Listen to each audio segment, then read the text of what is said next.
I don't know what you can say about Tyjon.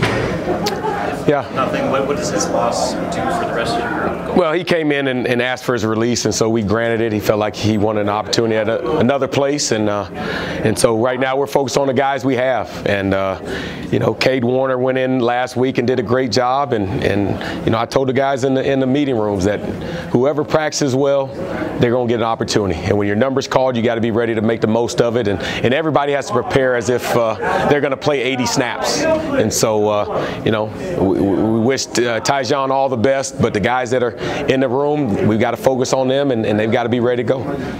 How was this decision a surprise? Yeah, it was. It was. You know, he was getting better and better. He was frustrated with the reps he was getting, and you know, so he wanted to move on. And so we just got to focus on the guys that are here. We feel like we've got enough talent to win with the guys that are here, and it gives other guys opportunities to go out there and make plays and help this team win. What can you say about a week of practice Cade had last week leading into that game? Yeah. It really, you know, Andre Hunt, we came out on Monday, and Andre Hunt was out with a knee injury, and so we, you know, I threw Cade in on the outside because we needed depth. And he had a good Monday, a good Tuesday, and made some plays, knew what he was doing. And so by Thursday, he was working with the ones, and he's a guy that, you know, he's going to do the right things. He knows what to do. He's another coach on the field, and so if a younger guy is in, he might get a Jerron Woodyard lined up or someone else lined up, and so you just feel comfortable with him out there, and so he's done a great job, and the guys understand that each week, man, it's day by day, and it's how you practice, because I believe that how you practice is how you're going to play, and he had a great week of practice and did some good things in the game. Had he been playing outside mostly, or had he been playing? No, he was playing inside. He was playing in the slot at R, but he's the type of young man that studies the whole offense.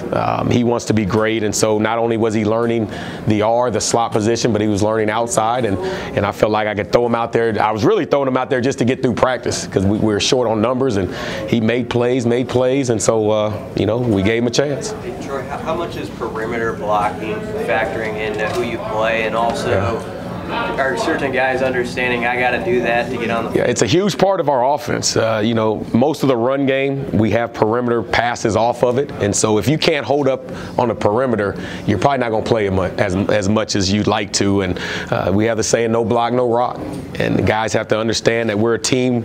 It's a team, and as receivers, we've got to be able to block the perimeter, protect our brothers who catch this perimeter screens. We got to block for the running backs. Big plays are created because the receivers are getting after it downfield. When this redshirt rule was put in for 4 games, is this sort of an unintended part of that? The idea that guys might look at haven't played in 4 games and think about transferring? Yeah, I don't think anybody thought of that initially. It was really for young guys, freshmen, to have an opportunity to play a few games and still be able to redshirt. And but you know, this is kind of the results of it, and it makes guys think twice about what's going on. But you know, we have certain guys in mind that we're trying to get a red shirt out of. We still want them to play in those 4 games and get the experience, so that next year they're even better.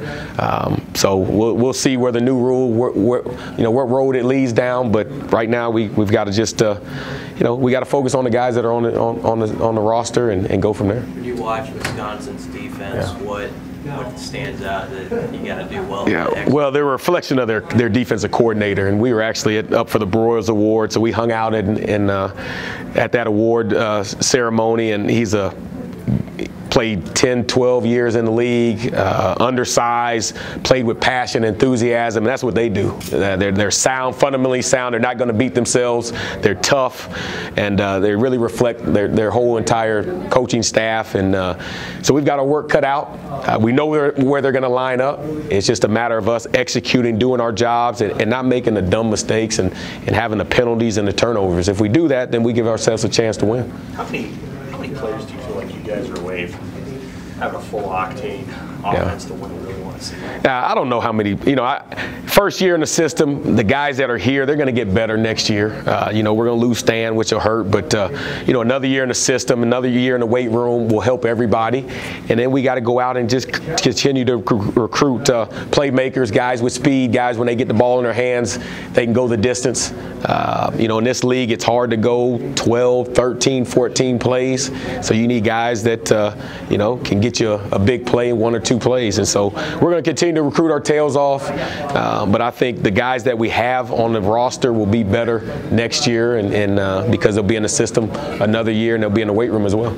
You brought up Stan. Do you sense an urgency with him and how he talks to his teammates and stuff about let's get this? Yeah, he's done a great job, man. He's everything that you want in a senior, in a player that's played to the standards that he's played.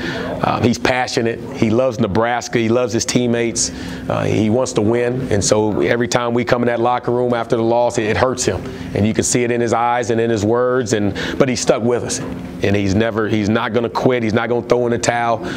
He's been a great role model for the younger guys, and done an excellent job. So, OC, what have you just thought of Adrian Martinez and how he's handled these first 4 games? Yeah, he's done a great job. He's done a great job. Anytime you're a true freshman, you get thrown into the fire. I mean, he's handled everything well, and being injured. He's come to work every day. I think he's gained the trust of the receivers and of the entire offense, and he's only going to get better. The more games he plays in, he's going to get better, and this offense is going to get better. When you have a guy like JD who's just targeted as much as he was and catches every ball thrown at him except for the interception, what goes into putting together a performance like that? Man, practice. He practices well. He knows the offense. He's tough.